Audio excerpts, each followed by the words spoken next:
Hello Forgers, and welcome to this year's Halloween event. The Carnival gates have creaked open once again, and the Ringmaster invites you to step right up for another round of eerie chaos, spinning wheels, and suspiciously cheerful clowns. In this video, we'll guide you through the key mechanics, rewards, and terrifyingly festive features waiting inside.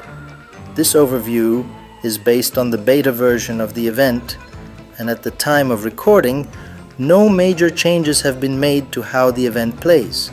However, there have been a few updates to the wheel rewards, mostly swaps between boost items and resource packs like coins and supplies, and a new epic Halloween selection kit replacing the old Joker's kit. Also, you'll now earn more units and more goods when the wheel decides to be generous. That said, keep in mind that additional changes may still appear in the final official release. So if anything looks slightly different once you log in, no, you're not haunted probably. It just means the devs made some last-minute tweaks. Let's take a closer look at what horrors and prizes await this year. Before publishing the video, Inno made a few changes. You'll find them at the end. This year, the Carnival is faster, sharper, and far more wicked. No more energy potions or endless progress bars. Just throw your knives at the wheel, grab what you can, and race your neighbors to the best rewards before they vanish. Each throw earns progress toward the grand prize and might uncover 2 eerie currencies, bat tokens, and the rarer cat charms. Spend them wisely in the twisted new shop, the Clown's Counter, where rewards are strange and strategy is everything. The prize for those who endure? The Balloon Spectral Fair, a haunted building that grows darker and grander with each upgrade, until it towers over your city as the Balloon Grand Gala, a floating nightmare of lights and dread. 2 legendary Indian figures, Tarabai and Baji I, emerge from history to lend a hand, if you survive long enough to earn their trust. And what of the Baron? Gone, fled, disappeared into the mist without even a dramatic monologue. But don't feel too sorry for him. The daily tasks are just as cruel. And anyway, he'll be back haunting your life in the Winter Event 2025, like the seasonal ghost he is. The Haunted Carnival's prizes. Here's what you might walk away with, assuming your aim was decent and your neighbors weren't faster. Balloon Spectral Fair, the main prize. It begins as a modest ghost balloon fair, and ends as a full-blown floating nightmare with confetti. This is the spooky centerpiece of the event, and the ultimate prize for anyone who dreams of happiness, production boosts, and militarized air carnivals. What it offers: a hefty daily income of coins and forge points because haunted infrastructure is efficient. Guaranteed happiness, as your citizens apparently love living next to a spectral funfair with knives, fragments for upgrade kits, and other spooky surprises. Free military units, right from the balloon tents, no barracks needed. Massive military boosters, perfect for crushing your enemies while covered in confetti and ghost glitter. Get it from Grand Prize Lane, Pass Rewards, and the League. Basically everywhere important, but you'll have to earn it. Spooktastic Shakes, a creepy little drink shack that looks like it sells pumpkin spice with side effects. It's cute, compact, and disturbingly productive for its size. What it offers: military boost, resources if you motivate it, consider bribing it with haunted whipped cream. Comes in an ascended version that's even stronger, but, surprise, it decays after a month, like all seasonal joy. Get it from Silver Pass and League Rewards. Perfect for the low-effort overachiever. Beastly Burgers. This one's the meatier counterpart to Spooktastic Shakes, a fast food joint where the fries are crunchy and the productivity is unnaturally high. It's bigger, bolder, and very serious about your city's diet. And by diet, we mean production stats, what it offers. Good boosts to coins, forge points, and defense for guild expedition. Free-ranged units because apparently haunted burghers train soldiers now. A more powerful ascended version with the usual tragic 30-day expiration date. Get it from Gold Pass and League rewards. Don't ask what's in the patties. Nightshade Conservatory. A beautiful, eerie greenhouse for those who absolutely dominate the League. It's like if a botanical garden took performance-enhancing potions and grew ambition. What it offers: high-tier production across multiple resources, boosts that actually matter, a sprinkling of rare fragments for other elite rewards, doesn't even need a road, because plants have clearly transcended infrastructure. Get it from Gold League only. In other words, get good. Rattlebones Raveyard. Yes, it's a skeleton dance party. Yes, it's a serious production building. And yes, you buy it with cat charms like some ghostly eBay. What it offers: military boosts, resources, and chaotic random rewards. At level 2, it even coughs up fragments for rare upgrade kits. Vibes, immaculate. Functionality, spooky and efficient. Get it from the Clown's Counter. Just bring cat charms and low expectations. Mad Scientist's Lab, big, new, and kinda knotted. Yes, it's back. But don't be fooled. The Mad Scientist's Lab returns in a full set of 3 brand new versions, all technically upgrades of the old Halloween building, though calling them upgrades might be generous. What it does: gives you production options for forge points, coins, goods, supplies, and medals, but not in impressive amounts. For a building this big, it seriously under-delivers. There are smaller buildings doing bigger work with half the ego. The final version is time-limited, which adds that classic doomsday clock aesthetic. So unless you're emotionally attached to green lighting and bubbling tubes, this one's more of a trophy piece than a powerhouse. Where to get it? Grand Prize Lane, Clown's Counter, Rattlebones Raveyard. Build it if you want. Just don't act surprised when it starts collecting dust faster than it makes forge points. Black Tower, also upgradable. A towering monument to your ambition and possibly your villain arc. Start with Gothic, evolve through Baroque, and finish with Obsidian Tower, which sounds like it should be illegal in 3 eras and at least 1 dimension. What it offers: some pretty military boosts, heavy units for your army, including next age beasts, resources, forge points, coins, population, and a sense of absolute haunted superiority. The Black Tower is everything the Mad Scientist's Lab wishes it was. Powerful, efficient, and almost feels like it deserves the space it demands. Get it from Grand Prize Lane, Clown's Counter, or that party cemetery that gives out blueprints now.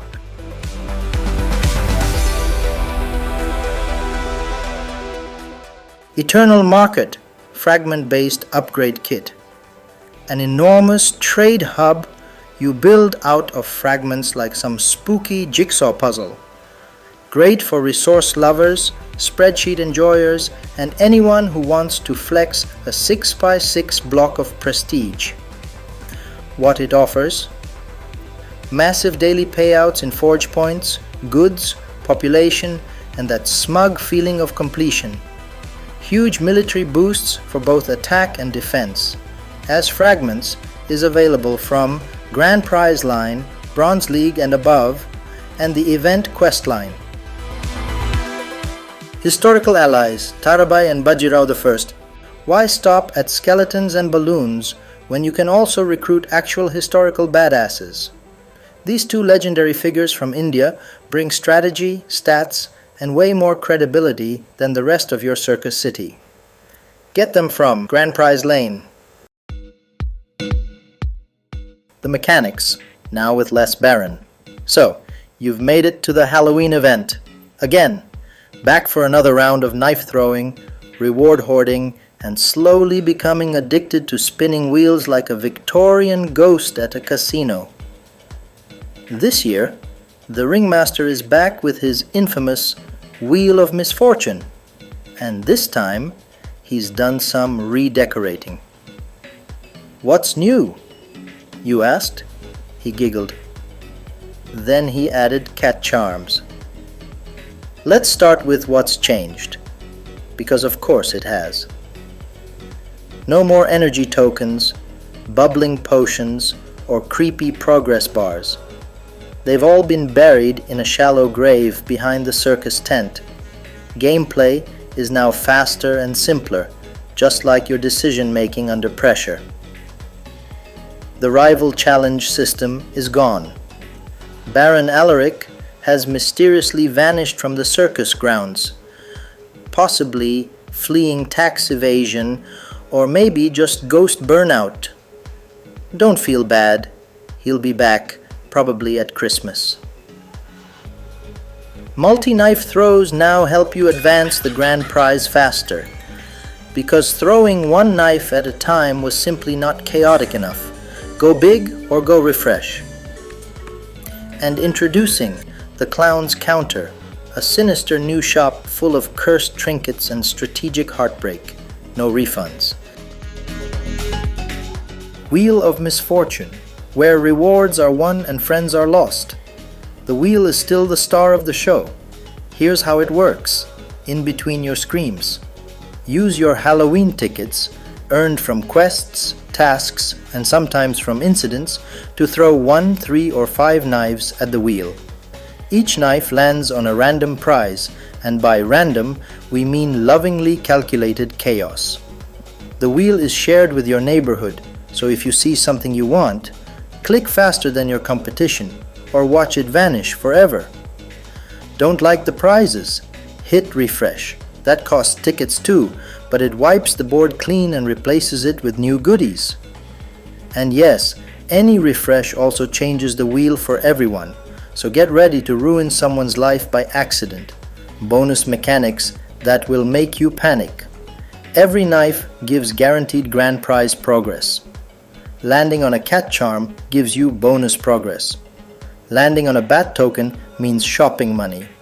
And throwing multiple knives at once gives you even more grand prize progress, because obviously chaos must be rewarded. If your knife tries to land on a prize that's already been claimed by you or a neighbor, it'll politely jump to something else still available. If you throw 5 knives, but only 2 prizes are left, the wheel automatically refreshes and the rest of your knives land on the new board. May the odds be exactly as unhinged as you'd expect. Each prize on the wheel has a border color because we all need visual cues to know how much pain we're in. Green X common, there's always 4 of these. A silver is rare, only 2, probably gone in 10 seconds.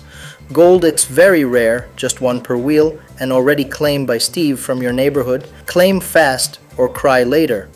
Bat tokens and cat charms, the event's emotional support currency. Bat tokens. These are your basic spooky money. Earn them by landing on them via wheel throws, completing daily tasks. Yes, those again. They're spent in the Clown's Counter, so hoard them like a sensible gremlin. Fun fact, tasks 4 to 6 give you double bat tokens. In other words, do them or be poor. Cat charms. These are rare, sparkly, precious, and exist only on the wheel. They're used for bonus grand prize progress, spendable in the Clown's Counter for exclusive rewards. Prone to disappearing because your neighbor Jeff got there first. Think of them like Halloween diamonds, valuable, rare, and anxiety-inducing. The clown's counter, now with less dignity and more strategy. Out with the old, energy bars, dusty chests. In with the clown's counter, your new favorite place to exchange tokens for actual power. Here's what you can grab. Special buildings, like the delightfully ridiculous Rattlebones Raveyard. Upgrade kits, for buildings you don't remember winning. Historical allies, real people, ghostified for your convenience. Boosts, bonuses, past event items, and possibly a midlife crisis. The shop refreshes once per day and you get one free manual refresh. After that, you'll pay bat tokens to reshuffle it again and again until you regret your decisions. Each refresh updates prices, discounts, and purchase limits. So check back often, or don't, and live in regret forever. Daily tasks. Do them or cry later. Every day you'll receive 6 little tasks like collect coins, produce supplies, or question your priorities. Tasks 1 to 3. Regular bat tokens. Tasks 4 to 6. Double bat tokens. Reset every night at midnight, server time. Complete all 6 to maximize your shopping potential at the clown's counter and feel marginally accomplished for the day. Halloween 2025 tips. Throw 5 knives when the wheel looks decent. More knives equals faster grand prize progress. Prioritize cat charms, rare, valuable, and vanish quickly. Thanks, Jeff. Clown's counter refreshes daily for free. After that, it'll cost you bat tokens and patience. Daily tasks. 4 to 6 give double bat tokens. Do them or stay broke. Don't waste tickets on junk-filled wheels. Refresh if everything screams disappointment. The wheel is shared with your neighborhood. Act fast or lose fast. Tickets don't stack into glory. Use them regularly, not like ancient scrolls you'll never read. And here they are, the final changes Inno made before unleashing the Halloween event onto the live servers. Because of course they couldn't let the beta version survive untouched. That would be too predictable. So before you charge in thinking you know how everything works, surprise! A few knobs have been twisted, some wires rearranged, and the prize wheel? Still cursed. Quests, same tickets, now packaged as more. Daily quests now give 6 tickets instead of 4. Not because they're being generous, but because beta players started with a head start. The total amount of tickets, exactly the same, just more spread out so it feels like progress. Some quest conditions were smoothed out too. We assume that means slightly fewer rage quits. Daily tasks, slightly less sweat. Production task requirements got trimmed. Medium tasks now ask for 8 instead of 10. Hard ones dropped from 20 to 10. It's still a grind, just one that gives you time to blink between clicks. Wheel rewards, new rules of chaos. Tickets were demoted to common green prizes. You'll now win them constantly while aiming for anything else. A mad scientist's den, golden kit, was added to silver tier prizes. The Gothic Tower golden kit ascended to the golden tier where it probably belongs. Oh, and surprise, wheel and clown's counter rewards no longer overlap, so if you miss something on the wheel, it's not waiting for you in the shop. Brutal. Clown's counter. Easier access. Fewer bargains. Unlock requirements. Removed. Rattlebones kit. Renamed to an upgrade kit because choices are overrated. Item prices reduced. Your bat tokens breathe a little easier. Discount system reworked. Before, 4 small discounts, 2 medium ones, and 1 glorious 50% jackpot. Now, 4 medium discounts and 1 almost great deal. That jackpot discount, gone. Vanished into the mist with Baron Alaric. Event pass, because rearranging things is tradition. The main Boo Loon upgrade is now locked behind milestone 23, 690 progress. Better get clicking. Free pass rewards got shuffled, probably still mid-tier at best. As for the premium passes, 2 platinum kits were removed, Baroque Tower and Mad Scientist's Lair. Historical Ally and Eternal Market fragments are still the same in total, just scattered across different reward points. Good luck finding them. And that's a wrap on this spooky circus of knife-throwing nonsense. If this video helped, confused, or mildly threatened you into understanding the event, like it before your wheel refreshes itself out of spite. Comment if you have questions, complaints, or just want to yell about cat charms. Subscribe so you are prepared for the next event, because the Ringmaster doesn't sleep, and neither do I. Thanks for watching. May your throws be lucky, your neighbors be slow, and your prizes be less disappointing than last year's supply boost.